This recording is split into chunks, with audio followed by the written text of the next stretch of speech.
আমাদের স্বপ্ন ছিল এই দেশে এসে এই দেশকে ডেভেলপ করব, সেই জন্য কিন্তু আমাদের বন্দি থাকা হয়েছে, না হয়তো কিন্তু বন্দি থাকতে হতো না। আমাদের 12 বছর 3 মাস 5 দিন আমরা বন্দি ছিলাম, আমি এবং রফিকুল আমিন সাহেব দুজনেই।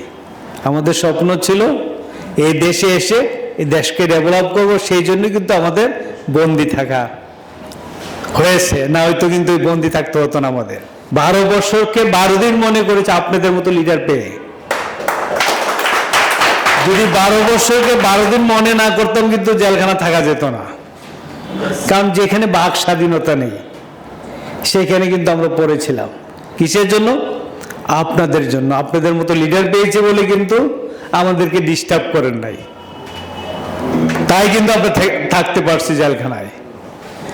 আমরা আপনাদেরকে পরিবারের সদস্য মনে করেছি, তাই আমাদের কোনো ভয়ভীতি ছিল না।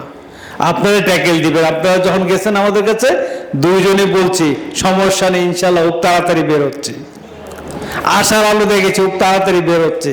কিন্তু সরকার যে সেট আপ করে রাখছে অনেক দিন রেখে দিবে, সেটা তো আপনারাও জানতেন না, আমরাও জানতাম না। আমরা কিছুটা পেয়েছি, ইনফরমেশন পেয়েছি আমাদেরকে থাকতে হবে, এই জন্য আমরা থাকতে পারছি। তাই আমার কথা হলো, আপনারা সকলে যে কাজটা করবেন, আপনারা আবুল হাসানের মতো লিডার পেয়েছেন, আর বাকি যারা কুমিল্লার কনসোর্টিয়ামের সাথে সম্পৃক্ত সবাই লিডার। ঢাকা থেকে কুমিল্লা কনসোর্টিয়ামের অনেক লোক চলে আসছেন, আমি চিনি তাদেরকে, চলে আসছেন ঢাকা থেকে, যাই কিশোরগঞ্জ থেকে চলে আসছেন। তো চারটাখানি কথা না কিন্তু।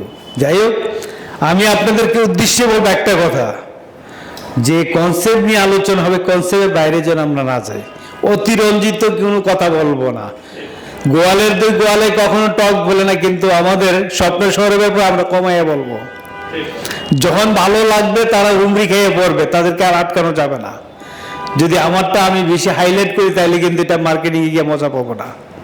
কমাইয়া বলবো, অসুবিধা নাই, কিন্তু আমরা মার্কেটিংয়ের লোক, আমরা মার্কেটিং করতে জানি। মিথ্যা আশ্বাস দিয়ে কোনো কাজ করবেন না আপনারা, কারণ মিথ্যা আশ্বাস দিয়ে কিন্তু এটা কিন্তু সাস্টেন করে না, অল্প দিন সাস্টেন করবে।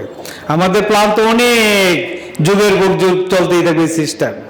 হয়তো আমি থাকবো না, রফিকুল আমিন থাকবে না, আপনারা আছেন, আপনারা থাকবেন না, আপনার নেক্সট জেনারেশন আছেন, ভয়ের কোনো কারণ নেই। সিস্টেমে চলবে প্রতিষ্ঠান। আমরা কিন্তু জোর করে পজিশন নিয়ে বসে থাকবো না। যে ব্যক্তিটার যোগ্য তারই এখানে বসে আমরা কাজ শুরু করে দেব, সেটাই আমরা চাচ্ছি।